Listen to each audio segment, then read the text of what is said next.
In 2014, a group of community leaders, school representatives, elected officials, as well as CEOs of banks, mills, and businesses in the city of Lawrence created the Lawrence Partnership. This new private-public sector collaborative focuses on improving the quality for all Lawrence residents with an emphasis on generating new ideas, investment, and action. To better understand and address this current and emerging skills gaps, the Lawrence Partnerships Training Consortium initiative surveyed regional employers earlier this summer. To tell us about this initiative, we've invited, in the results of the surveys and their next steps, we've invited Executive Director for the Lawrence Partnership, Derek Mitchell. Derek, welcome to Urban Update. Thanks for coming in. Thanks for having me, Byron. Let's begin a little bit with just telling us a little bit more about the Lawrence Partnership, how you describe it to people, what it is. Sure.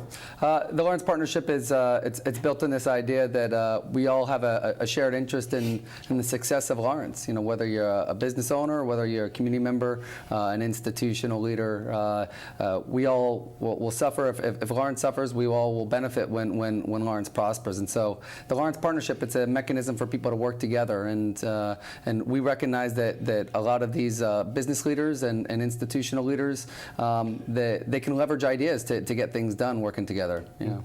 Now, for those who hear all the negative stories about Lawrence, I guess, why is Lawrence so important to the Commonwealth, for the people who are thinking all those negative things? No, absolutely. You know, and Lawrence isn't just important to the Commonwealth. Lawrence is important to the story that is America. You know, industry started in communities like Lawrence, and industry has since left. But communities like Lawrence, it's where the mill workers started. It's where immigrants first got their start, and it's still where nicknamed Immigrant City. That's exactly right, and it continues to be that way. We've got 74% of our community is Latino, and it's a hardworking community. And it's where people are getting their starts here in the country. And we need places like Lawrence, and we need places like Lawrence to be as vibrant, robust, and thriving as they can be.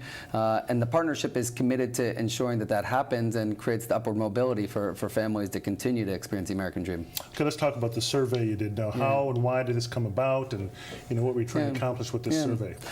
Again, getting back to this idea that there's a shared fate between the competitiveness of business and the community that they serve.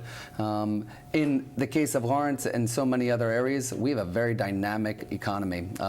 The needs that employers have continue to change, and so the idea of the training consortium was to make the responsiveness of our workforce as dynamic as the employers that they need to serve. And what about, can you get into the results at all, some of the things that you learned from the survey? Yeah, absolutely. So we surveyed a number of large companies representing about 12,000 jobs, and we learned some things that we anticipated, some that we didn't.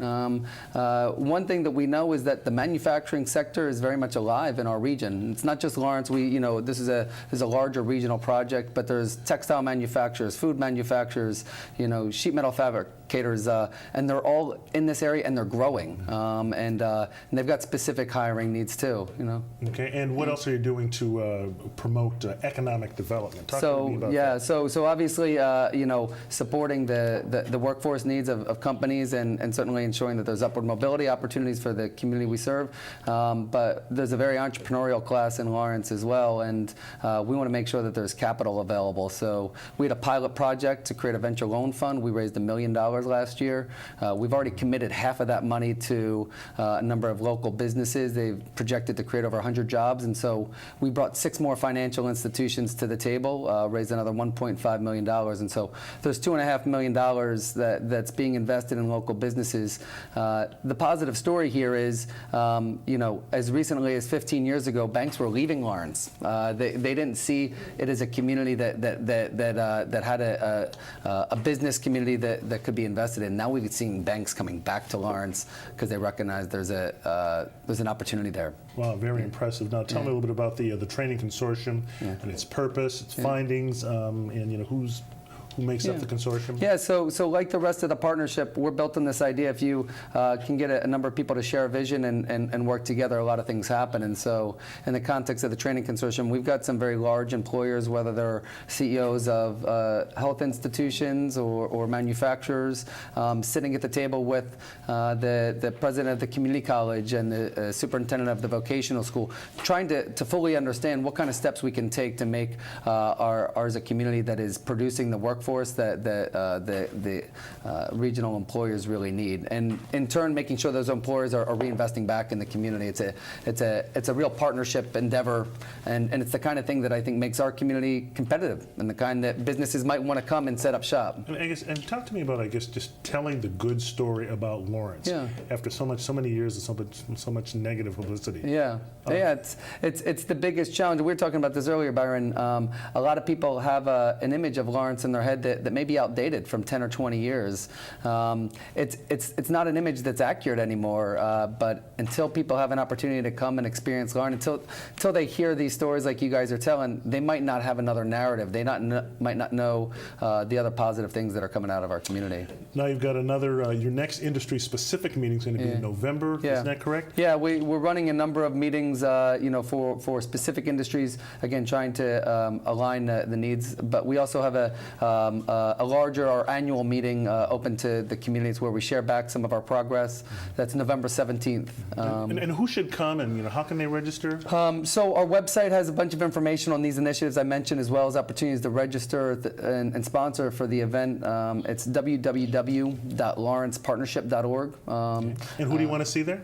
It's a great opportunity for regional business leaders, community leaders, and statewide officials to come and share in this work. Okay, and once again, the website where you register is? www.lawrencepartnership.org. Okay, all right, Derek Mitchell, I'll leave it right there. Thanks for Byron. coming in. And wow, I'm very impressed with what you guys are doing up there.